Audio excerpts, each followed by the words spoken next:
vous ai donné les beaux fauteuils, parce que vous êtes mes invités. Puis comme chez Aegis, qu'ils n'en avaient plus que 2. Waouh. Non, ils ne vont pas dormir. Hein. Non, ils ne vont pas dormir ce soir. Ils ne vont pas dormir ce soir. Non, non. Wow, magnifique. Bonjour, bienvenue Pascal. Merci beaucoup. Il faut partir dans le micro. Merci. Je me réjouis de vivre ce temps avec toi et avec l'Église. Et puis, voilà, bienvenue André. Merci. Merci. Cool, je me réjouis de pouvoir avec vous un peu échanger sur un thème qui... c'est cool d'avoir la chaise qui tourne un peu là. Comme ça, je peux les regarder. Après, hop, tac, je vous regarde. Si jamais elle tourne aussi votre chaise, hein, vous pouvez... Ouais. C'est pas mal, ouais, c'est pas mal. C'est pas mal. J'espère qu'elles tiennent. Mais voilà. Parce qu'elles ne sont pas garanties. Ouais, elles ne sont pas garanties, non. Tu dirais par là qu'on est lourd? Non, j'oserais pas. Non. Cool. Un jour, en 2014, je suis allé à Londres pour une conférence, les conférences Alpha. Et puis, c'est une église qui s'appelle la HTB, c'est la Holy Trinity Branton. Mon anglais, désolé. Et puis, c'est eux, en fait, qui ont créé tous les cours Alpha. Et puis, c'était un séminaire, enfin, une conférence de 2 jours. Et puis, quand je suis rentré dans cette église, il y a une statue. Et puis, de cette statue, en fait, on voit un homme qui embrasse une autre personne. Puis tu as cette statue à la porte de l'entrée de l'église. Puis qu'en fait, cette statue représente l'histoire du fils prodigue, le père qui embrasse son fils qui revient à la maison. Et puis, cette église, elle a voulu développer en fait son ADN au niveau de l'amour. Puis ça m'a toujours beaucoup impacté puis interpellé. C'était en 2014 hein, de ça, du coup ça a fait son chemin. Et puis je me suis dit, mais purée, je suis dans le salon, hein, tu sais. J'aimerais tellement en fait que l'Église, chez nous ici au Gospel, elle soit connue pour son amour. J'aimerais tellement que l'Église, elle soit connue pour son amour. Et puis, j'aimerais vous inviter à une petite lecture. Et puis, dans la première lettre aux Corinthiens, que l'apôtre Paul a écrite, et j'aimerais lire quelques versets dans le chapitre 13. Et puis, ce qui est intéressant, c'est que le chapitre 13 s'articule un petit peu autour du chapitre 12 et après le chapitre 14. Hein, puis au milieu, il y a un peu comme ce chapitre 13. Et puis j'aimerais vous inviter à cette lecture. Je vais lire quand même quelques versets. Puis ce que je trouve, où je suis un petit peu aussi ému, c'est pas quelque chose, tu dis, ah ouais, il y a cette situation qui se passe dans le monde, on a prié pour l'Ukraine, on fait des appels aux dons, et puis je vais faire ce message ce soir. C'est comme si je suis pris par les événements, où je réfléchis juste à une prédication, j'invite Pascal et André à discuter d'un thème, puis tout d'un coup, il y a toute l'actualité qu'elle a autour, et je me dis, waouh, je crois que le Seigneur, il aimerait parler à l'Église. En tout cas, nous trois. Il aimerait nous parler, et je crois aussi à l'Église. Alors, je vais lire 1 Corinthiens 13, les premiers versets. « Supposons que je parle la langue des êtres humains, et même celle des anges. Si je n'ai pas l'amour, je ne suis rien de plus qu'un métal qui résonne ou qu'une cymbale bruyante. Je pourrais transmettre des messages reçus de la part de Dieu, posséder toute la connaissance et comprendre tous les mystères. Je pourrais avoir la foi capable de déplacer les montagnes. Si je n'ai pas d'amour, je ne suis rien. Je pourrais distribuer tous mes biens aux affamés et même livrer mon corps aux flammes. Si je n'ai pas d'amour, cela ne sert à rien. L'amour est patient et bon. Il n'est pas envieux, ne se vante pas et n'est pas prétentieux. L'amour ne fait rien de honteux, n'est pas égoïste, ne s'irrite pas et n'éprouve pas de rancune. L'amour ne se réjouit pas du mal, il se réjouit de la vérité. En toutes circonstances, il fait face, il garde la foi, il espère, il persévère. Je terminerai par cette phrase, l'amour est éternel. Et puis ce que je trouve intéressant dans ce passage, et j'aimerais un peu discuter avec vous, des fois on peut s'efforcer à travailler sur beaucoup de choses, mais je me dis que vu qu'on peut faire beaucoup de choses, mais en même temps, si on ne les fait pas comme il faut, ça n'a pas beaucoup de valeur, est-ce qu'on ne devrait pas travailler à l'amour? Parce que le texte il dit que l'amour est éternel. C'est-à-dire que si on travaille à l'amour, c'est quelque chose qui va perdurer et profiter pour l'éternité.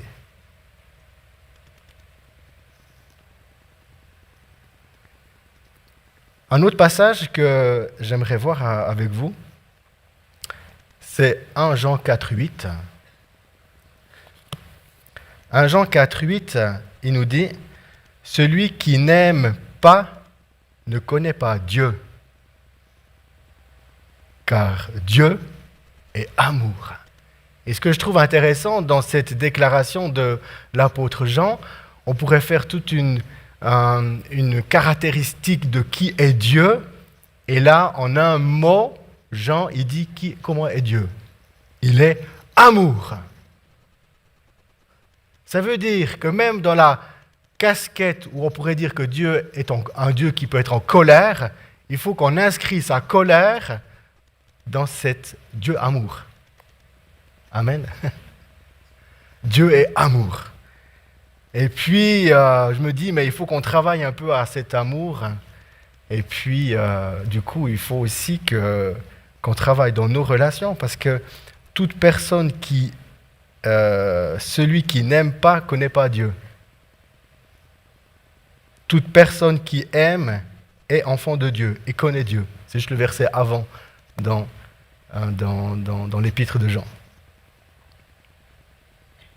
Ensuite, il y a un autre passage où Paul qui écrit dans Romains, « Car Dieu a tant aimé le monde qu'il a donné son Fils Jésus-Christ. » Dans le sens qu'il a tellement aimé le monde, c'est plutôt dans l'évangile de Jean, « Car Dieu a tant aimé le monde qu'il a donné son Fils Jésus-Christ, afin que quiconque croit en lui ne périsse point, mais qu'il ait la vie éternelle. » Amen.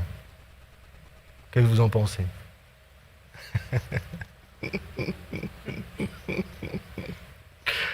Ou bien je pourrais poser cette question, mais on parle que Dieu est amour. Comment Dieu t'a aimé? Tu me poses la question à moi? Ouais, je pose la question à toi, Pascal. Toi, David, ta question, elle est très, très précise. Là, on pourra en discuter sur bien des facettes. Qu'est-ce que tu en penses, Dédé?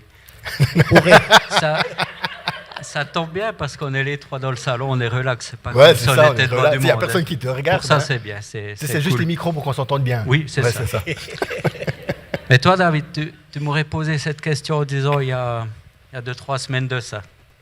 Je t'aurais dit certainement, comme la plupart des gens, je t'aurais dit, Dieu est amour et puis il a donné son Fils unique pour moi, afin que quiconque croit en lui et la vie éternelle soit sauvé. Mais ça, c'est ce que je t'aurais dit comme ça, basique. Comme beaucoup de monde, je pense. Mais, il y a quelques semaines de ça, je me suis enfin décidé à faire un sozo dans l'église. Tu sais ce que c'est un sozo? Ouais, je crois. Tu dois être bien au courant. Oui, je sais ce que c'est. Et puis j'ai toujours dit, je vais en faire un coup. Ouais. Puis il y a eu les annonces. Puis je me suis dit, mais finalement, je me suis quand même inscrit à un sozo. Je regrette presque de ne pas l'avoir fait avant, mais enfin voilà, c'est comme ça. Au moins tu l'as fait. Au moins je l'ai fait. Tu as vu ce que c'était? J'ai vu ce que c'était. Okay. Et puis quand j'ai pris rendez-vous pour ce sozo, Claudia m'a dit qu'il y aurait Claudia puis toi. Je me suis dit, mais ça fait lourd ça quand même. Le couple pastoral, ça fait quand même 2 contre 1. Puis je ne sais pas trop à quoi m'attendre. Il y a une chose qui m'a un peu rassuré, c'est que David il m'a dit, mais t'en fais pas, moi je suis là juste pour prendre les notes, je ne dis rien. Puis moi je lui ai dit, mais c'est pas possible de toi. C'est pas possible que le David dise rien. Mais si, il a quand même presque tenu sa promesse. Presque. Mais ce que je dirais, ce qui s'est passé au travers de ce sozo, c'est qu'il il est sorti deux grandes choses pour moi. Enfin, deux choses. Il y a une porte de la peur qui a été fermée. Et puis, dans le sozo lui-même, je ne vais pas vous raconter le sozo, mais par rapport à mon enfance, mon passé, je percevais Dieu comme un Dieu père fouettard, comme un Dieu, comme un père autoritaire, rude, dur. Ouais. Alors, c'était bien beau de me dire qu'il ait de l'amour pour moi. Mais moi, je me disais, Jésus, il a eu de l'amour pour moi parce qu'il s'est donné lui-même en sacrifice. Mais Dieu le Père, je le voyais quand même streng. Puis je me disais... Tu fais un pas de travers et puis... Oui, je le voyais comme ça. Okay. Un pas de travers, clac. Ouais. Celui qui te tape sur les doigts, celui qui te remet en question. Et puis finalement, suite à ce sozo-là, j'ai commencé... Mais c'est incroyable quand même. J'ai presque perdu 40 ans de ma vie avec cette pensée-là. Mais les jours qui ont suivi, j'ai une petite cabane à la maison. Là, je fais du tournage sur bois, tout ça. C'est ma petite cabane, c'est mon petit coin, moi. Et puis un jour, j'étais là, puis j'avais tellement plus de jambes. J'ai même pas en marche mon tour ce soir-là, cette journée-là. Puis je me suis assis, puis j'écoutais de la louange.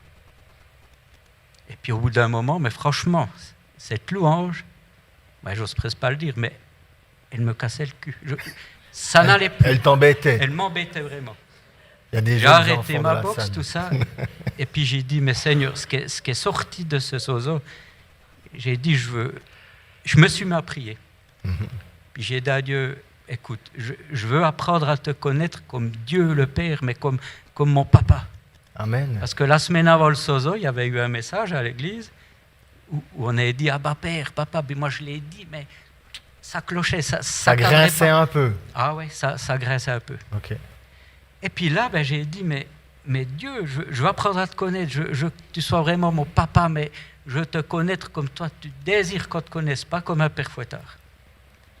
Et puis j'étais calme là, j'ai prié un moment. Et puis j'ose presque pas vous le dire, mais j'étais sur ma petite chaise de bar, là, je me suis réveillé, je sais pas, je pense que j'ai dormi 1 heure. Mais je suis été dans une paix. Mais comme je sais pas, moi, c'est tombé comme ça. Je me suis réveillé, je me suis dit, mais qu'est-ce que je fous là? Je me suis dit, je suis où? Enfin, j'étais tout bizarre. Tout bizarre. Et puis en me réveillant, c'est comme si Dieu m'a dit, mais qui me donnait autant pendant mon sommeil qu'en priant. Ouais, mais ça ne veut pas dire qu'il ne faut pas prier, mais là, je suis été renouvelé, imbibé de lui. Ouais. Et puis c'est que le début. Ouais. Parce que comme Claudia m'a dit, mais le pardon, le cheminement, tout ça, c'est comme ça on prend un oignon puis qu'on enlève chaque jour une plure, un bout jusqu'au moment où ma foi, où c'est fini. Ouais. Et puis ce qui m'interpelle beaucoup, c'est qu'avant tu as parlé de l'enfant prodigue. Oui. Enfin de la parabole. De la parabole, là, ouais. Hein? Et puis je pense qu'on peut demander à beaucoup de monde, si on parle de l'enfant prodigue, ils veulent tous nous dire, oh ouais, on connaît. Hein, c'est l'enfant. Voilà, l'enfant qui a tout lapidé l'héritage. Hein, tout l'héritage. Il a fait le fagant, il a tout dépensé, puis après il revient à la maison. Parce il s'est dit quand même à la maison c'était mieux. Voilà. Et puis après, justement, quand l'enfant prodigue revient, le père il l'accueille. Ouais. C'est vraiment le cœur du père, le cœur aimant, le père qui le serre dans ses bras et tout. Et puis j'aimerais dire par rapport à ça, c'est que le fils prodigue qui vient et dit à son père, considère-moi comme un serviteur, et le père lui dit, non, t'es mon fils. Exactement. Ouais. Et puis après, moi, ce qui m'a beaucoup touché, interpellé, que j'ai jamais pensé avant, c'est que le fils aîné, qui lui a toujours obéi au père au doigt à la lettre, il ne s'est jamais détourné ni à droite ni à gauche. Il a toujours fait ce que le père voulait, tout. Et puis, il engueule presque le père. Il dit, ouais, mais le fagant, là, il revient. Tu tues le veau gras pour qu'on puisse se réjouir. Et puis, moi, j'ai jamais pu faire la fête avec mes amis. Puis le père, il dit, mais finalement, tout ce qui est là, tout ce qui m'appartient, t'appartient. Ouais. Et moi, je me suis posé la question suivante suite à ça. Je me suis dit, mais est-ce que le fils aîné, il n'était pas un peu comme moi? Tu vois où je veux en venir? Oui, je vais en voir. Il avait une image du coup, de son père dur, Ouais. où il faut travailler, puis Ouais. peut-être on va recevoir une récompense, mais on n'est pas sûr. Ouais. Du coup, l'image qu'il avait de son père était fausse. Oui, je pense. Moi, je pense vraiment que l'aîné, il bronchait pas une oreille parce qu'il avait la crainte, vraiment. Il voyait pas, je pense, le père comme un père aimant. Je pense qu'il le voyait strict aussi. Il Et faut puis lui, il a travailler, la puis- chiasse de faire un écart parce qu'il se dit, je ramassais. C'est ça. Et puis peut-être que si on va un peu plus loin, peut-être qu'il se dit, mais finalement, le gosse qui est parti de la maison, peut-être qu'il a eu le courage de le faire. Mais lui, peut-être qu'il se disait, j'ose pas trop. Enfin, moi, c'est ce qui m'a parlé parce que je voyais le père comme ça. Amen. Et puis finalement, suite à ce changement radical, il y a quelques semaines, alors j'ai encore beaucoup à faire, il faut encore enlever bien des plures d'oignons. Mais je pense que c'est un nouveau départ pour moi. Et puis, alors maintenant, je peux te dire que je commence de voir l'amour de Dieu. Alors qu'avant, je voyais l'amour de Jésus. Voilà. Mais du coup, tu vois, tu accueilles l'amour du Père. C'est ça. Un Père qui t'aime. Oui, c'est ça. Amen. Du coup, dans l'histoire du fils prodigue, tu n'étais pas le prodigue qui rentrait à la maison, mais tu étais l'aîné qui restait, puis qui essayait de faire juste pour être bien. Oui, oui, je pense. Amen. Et puis on est encore d'une génération où tout petit on nous a dit, mais dans la vie c'est dur, il faut avancer. Tu serres les dents, tu fais le poids dans la poche, puis tu avances. Ouais, Non, mais c'est un peu notre génération. ouais, c'est ça. Et puis je pense qu'on a vécu petit, dans notre jeunesse, immanquablement, ça influence notre parcours quelque part. Et Dieu, dans son amour, lors d'une rencontre avec le Saint-Esprit, dans un sozo, où tu as parlé avec le Seigneur, en fait, c'est ça, Ouais. le sozo. Tu n'as pas parlé avec Claudia, puis non, pas avec moi, parce que moi, je prenais juste des notes. Toi, tu prenais des notes. Enfin, je prenais des notes, je prenais toutes les vérités que Dieu te disait, je les ai écrites, puis tu es rentré à la maison avec ça. C'est ça. Et puis, mais du coup, voilà, tu as vécu cette transformation, puis tu as vécu l'amour de Dieu dans son amour qui t'a transformé. C'est ça. Amen. Parce Cool. qu'au début du sozo, Claudia, elle me dit, mais ce matin, de discuter à qui? À Dieu le Père, au Saint-Esprit ou à Jésus? Puis je dis, écoute, tu m'embêtes parce que quelque part, si j'en choisis un, j'y ai dit, mais quelque part, je L'autre savais a- qu'il ne voulait pas être vexé. Mais L'autre avec c'est ça. oui, et je me disais, si je choisis Jésus, le Saint-Esprit et Dieu veulent être un peu vexé quand Voilà, même. Parce voilà. que... Et puis finalement, voilà, dans l'histoire, j'ai choisi Jésus. Mais je ne savais pas pourquoi. Ouais, Parce que Jésus, je le trouvais plus proche que Dieu. c'est ça. Et puis dans le sozo, avec tout ce qui s'est passé, j'ai dit, ah ouais, je sais pourquoi maintenant. Ouais. En fait, tu avais peur de parler à Dieu le Père. Oh, peut-être quelque Un part. peu, hein. Ouais. Et là, du coup, les choses ont complètement changé. Ouais. Amen. Excellent. Wow. Ah ouais. Ça, c'est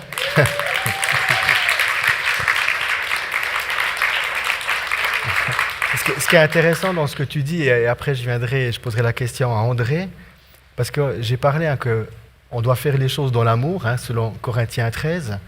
Jean, il dit Dieu est amour, mais en même temps, pour connaître l'amour de Dieu, on a besoin les uns des autres.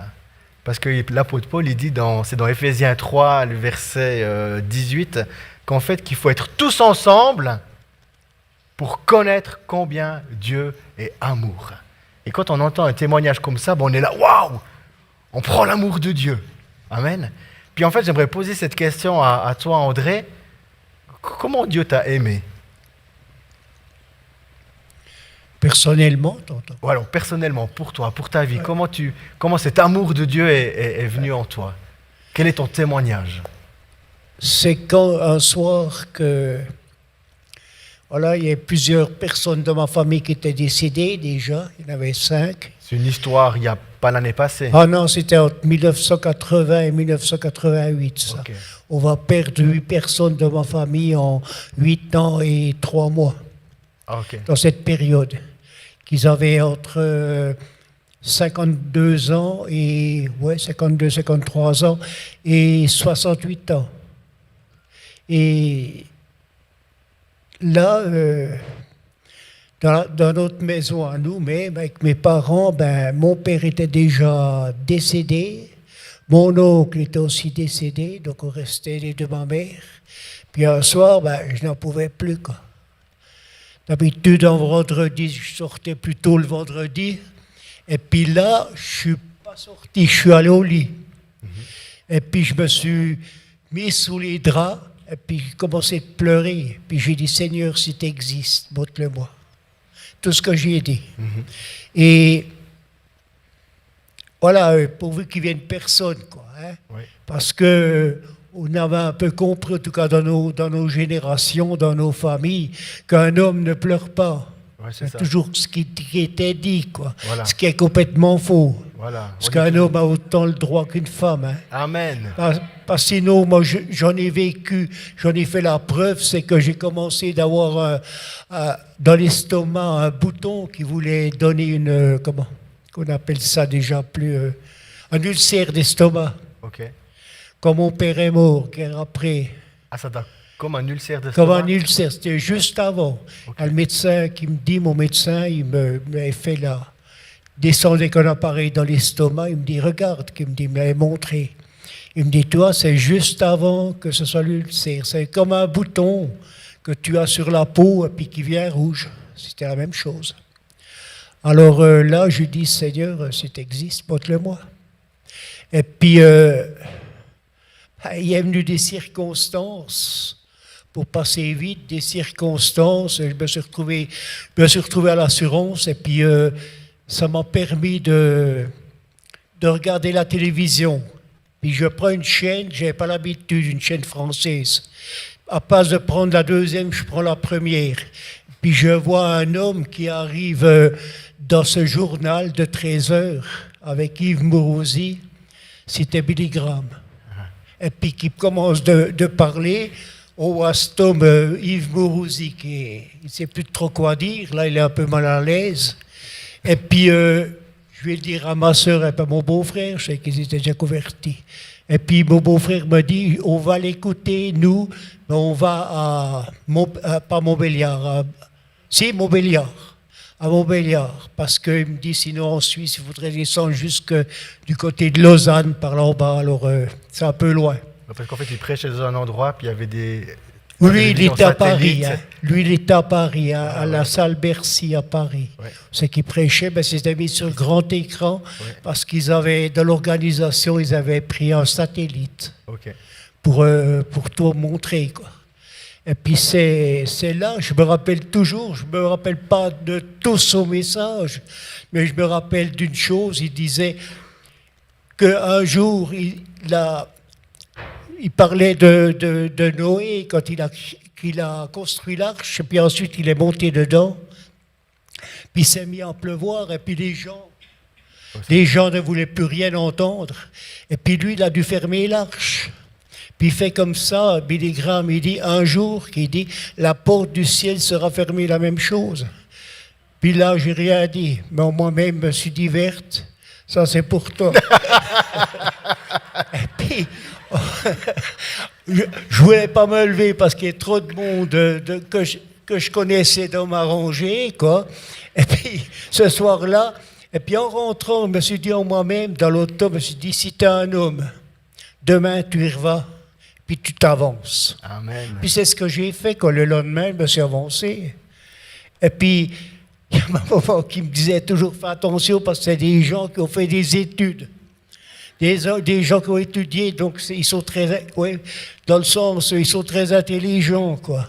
Et puis, ils prenaient les noms des gens qui s'avançaient. Puis il y a un homme qui vient vers moi, puis il avait un accent, je dirais, du centre de l'Europe, quoi, Pologne par là.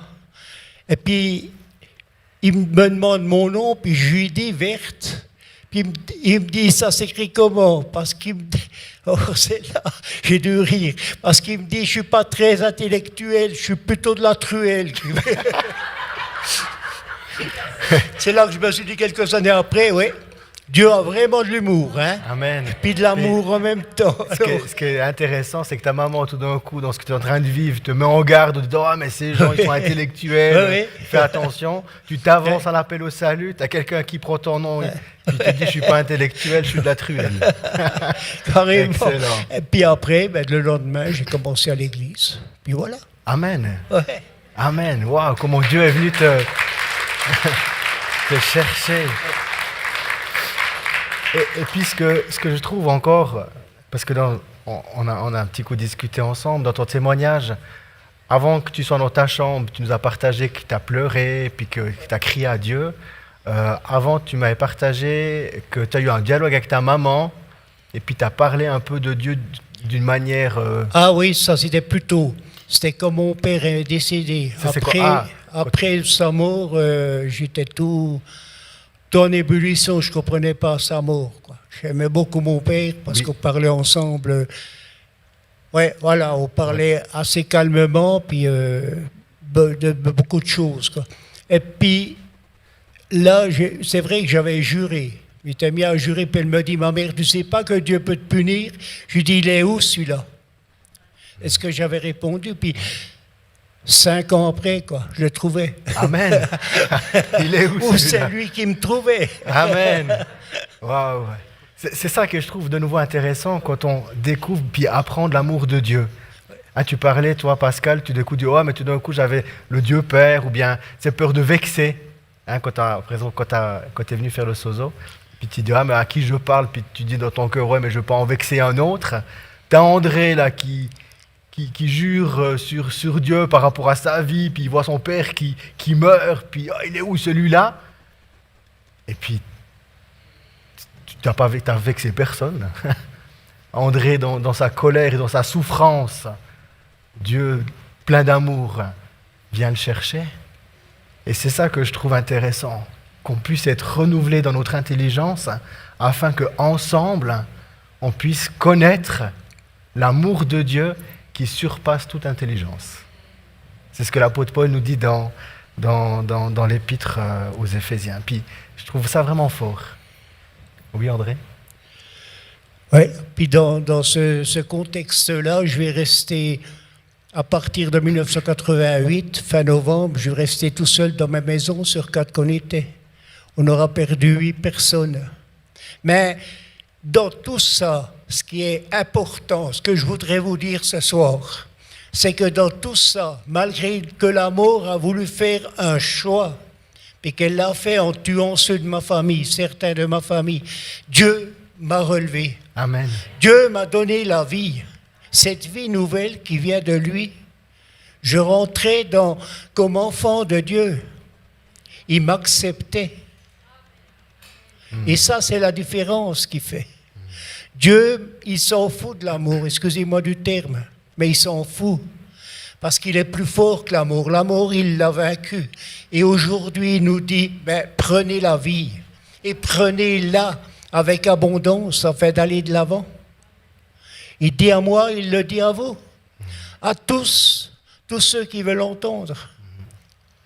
Et il le montre. Amen. Par rapport à cette image, ça me fait penser à cette histoire aussi d'Adam et Ève. De nouveau, de l'image qu'on peut avoir de Dieu. Dans cette histoire d'Adam et Ève, ils prennent le fruit défendu, c'est-à-dire que ça amène l'humanité dans le péché. Ce péché les a coupés de Dieu. Et puis ce que je trouve intéressant dans cette histoire avec aussi Adam et Ève, c'est que tout d'un coup, ils ont réalisé qu'ils étaient nus, ils ont essayé par eux-mêmes de s'habiller pour cacher leur honte. Et puis au moment où Dieu est apparu est venu dans le jardin, parce qu'il dit qu'ils ont entendu les pas de Dieu, qu'est-ce qui s'est passé? Ils ont eu peur. Mais en même temps, je me dis, mais si Adam et Ève auraient connu l'amour de Dieu, ils auraient dû courir à sa rencontre, dire on a désobéi, on te demande pardon, puis enfin le Père les aurait pris dans les bras. Mais quand ils ont entendu Dieu, qu'est-ce qui s'est fait? Ils ont eu peur, puis se sont cachés. Et puis je me suis dit, mais combien aussi de personnes, de nouveau, on peut tellement être faussé dans l'image qu'on pourrait avoir de Dieu. Et c'est là que le témoignage des enfants de Dieu qui racontent comment Dieu les a aimés amènera la société à pouvoir être renouvelée dans leur intelligence et comprendre l'amour de Dieu, en fait, à travers notre témoignage. Et ça, je trouve vraiment intéressant. Et puis c'est là, en fait, dans ces deux témoignages que j'aimerais encore prendre un petit moment. c'est de pouvoir, par rapport à la lecture que j'ai faite de Corinthiens, où on peut faire beaucoup de choses, mais si on n'a pas cet amour, c'est rien. Mais une fois qu'on a été touché par l'amour de Dieu, ben c'est là qu'on est appelé à pouvoir se mettre en mouvement. Et puis la question que j'aimerais nous poser, alors aujourd'hui on a fait une offrande par rapport à ce qui se passe en Ukraine, on veut se mettre en mouvement, on est pris dans nos tripes, on a un frère de l'église qui est touché de plein fouet par rapport à cette situation, parce qu'il a des amis et de la famille, puis on veut se mettre en mouvement, mais en même temps je me dis, mais comment dans l'église on peut apprendre à s'aimer davantage? Je ne sais pas si... Pascal, comment dans l'Église on pourrait apprendre à s'aimer davantage? Je ne sais pas, ou bien André, si tu as quelque chose. Il y a déjà un excellent début dans l'Église. Je l'ai encore vu hier, je le vois encore ce soir. J'ai pas compris, excuse-moi. J'ai vu un bon début de cet amour. Déjà hier, encore ce soir. Pour moi, le but, c'était d'aller promptement comme ça vers des gens qui sont peut-être malades de notre Église. Si on ressent le besoin d'aller vers eux, puis de leur parler, pouvoir prier pour eux, c'est excellent, allez-y. Continuez ça. Je vois que vous le faites, c'est déjà merveilleux. Deuxième chose, c'est de ta faute. Tu amènes des gens à table à midi, comme hier à midi. Tu amènes à partager. Gospel cool. Tu amènes à nous aider à partager entre nous, à nous connaître. C'est quelque chose aussi merveilleux. C'est merveilleux parce que ça fait partie de l'amour de Dieu. Et puis ce soir, quand on demande du monde pour aider, plein de mains qui se lèvent. C'est merveilleux aussi. C'est l'amour, ça. C'est l'amour. Alors, moi je dis, cherchons encore à développer cet amour pour que le monde voit comme on s'aime et que ça leur fasse envie de venir comme nous, de croire en Christ, de vivre cette vie qu'on vit. Continuons cette œuvre. Elle vaut la peine. Amen. Et là, je suis sûr que Christ ne nous a pas donné ce commandement d'amour pour rien. Parce que ce commandement d'amour, justement, nous permet d'aller très loin, d'aller même jusque dans l'éternité. Et là, dans ce contexte, je dirais encore en terminant que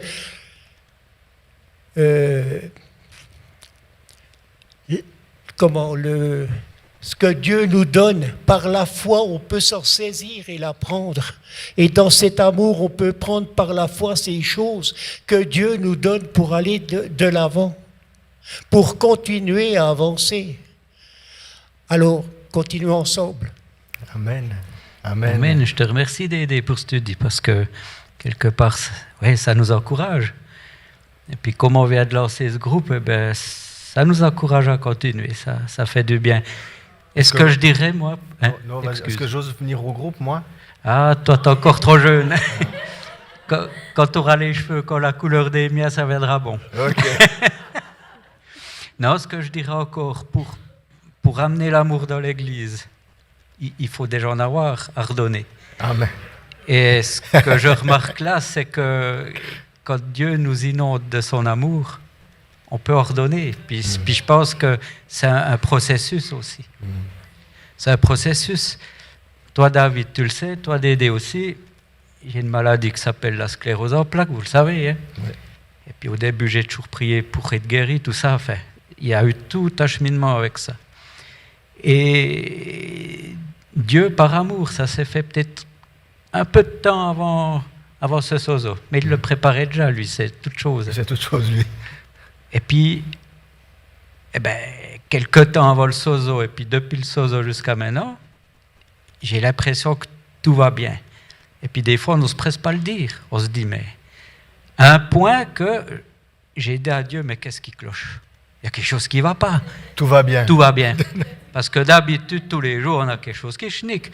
On a des embûches, on a toujours quelque chose. Puis là, ça fait une période, je me dis, mais à un moment donné, j'ai même dit à Dieu, mais est-ce que je suis encore vivant ou bien je suis déjà entre ciel et terre? Parce que je me suis dit, c'est pas possible ça. Mais ce que c'était, au fait, c'était, moi j'appelle ça des clins d'œil. Mais c'était des clins d'œil pour me montrer son amour. Amen. C'est trop beau, c'est... Alors des luttes, j'en aurai, hein, ça, il ne faut pas se faire d'illusions. Mais ça nous fortifie, ça nous donne la force d'aller plus loin. Amen. Le chercher, de continuer le combat. Yes. Cool. En tout cas, vraiment, merci beaucoup, Pascal et André, d'avoir ouvert votre cœur, puis d'avoir partagé votre vie, un peu votre parcours, et qu'ensemble, on a pu découvrir et apprendre un peu plus sur l'amour de Dieu. Et je trouve vraiment très intéressant quand tu as dit pour cette question, qu'est-ce qu'on peut faire pour aimer notre prochain? Premièrement, il faut que nous, on puisse recevoir l'amour de Dieu pour qu'on puisse leur donner. Il y a juste une chose avant qu'on termine que j'aimerais encore dire, c'est ce mardi soir. Mardi soir, le temps qu'on prend une fois par mois pour méditer sur un passage de la parole. Ça, c'est tout récent qu'on a commencé là. Ouais. Ça, c'est riche. Ouais. C'est riche, il nous faut le continuer. Ouais. Parce que je crois que l'Église, ce n'est pas un manque de foi qui est là, c'est un manque de connaissance. Il faut qu'on rentre dans cette connaissance pour connaître notre Dieu, pour aller plus loin avec lui dans l'amour. C'est une nécessité. Amen. Pour chacun et chacune d'entre nous. Ouais. Pour partager encore par rapport à ce mardi là qu'on a instauré, on a déjà fait deux rencontres, c'est vraiment apprendre à méditer la parole de Dieu, et puis que chacun, dans ce qu'il a pu méditer, il y a un partage qui se fait après ensemble, puis ensemble tout d'un coup on découvre et on apprend à connaître Dieu par rapport à ce que chacun a pu partager et dire. Je crois aussi, quand tu parles de ça, au niveau de la connaissance, je crois qu'on doit veiller à ne pas rentrer dans une connaissance intellectuelle de l'amour et de la connaissance de Dieu, mais on doit apprendre à le connaître du cœur. C'est une connaissance du cœur, c'est une connaissance du vécu, c'est une connaissance de la proximité, et pas forcément, quand je parle intellectuel, d'une manière un peu théorique. On ne doit pas connaître Dieu dans la théorie, mais on doit le connaître dans la rencontre. Puis je trouve magnifique parce que tu as rencontré Dieu d'une manière nouvelle. Amen. Donc, vraiment, merci beaucoup Pascal et André d'avoir fait ce temps de partage et de dialogue avec moi. On peut les applaudir.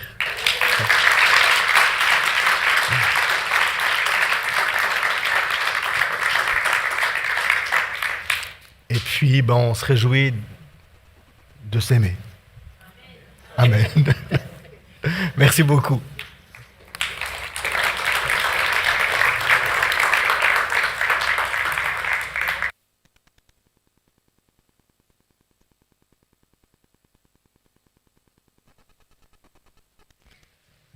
Yes, merci beaucoup pour ces échanges, c'était vraiment très très riche, très très bon, et ouais, de pouvoir aussi entendre le témoignage des autres, ça permet de grandir et puis d'en apprendre aussi encore plus, et franchement moi je suis hyper bénie par tout ce que j'ai entendu, et du coup j'ai envie de nous encourager à rechercher cet amour que Dieu nous donne, et qu'on puisse rechercher aussi à être rempli et débordé, qu'on soit ces vases. Moi, je pense à cette fontaine en chocolat qui fait que de couler comme ça, avec beaucoup, beaucoup de chocolat, sauf que là, c'est l'amour de Dieu, et qu'on puisse rechercher, qu'on puisse aspirer à ça pour nos vies, vraiment. Du coup, juste encore, les personnes qui se sont annoncées pour être bénévoles pour l'Ukraine, enfin pour récolter les affaires, n'hésitez pas à aller au fond de la salle, il y aura Marie-France et Nathalie si jamais. Autrement, je vous souhaite une belle fin de soirée, rentrez bien chez vous, soyez richement bénis, passez une agréable semaine et on se retrouve dimanche prochain.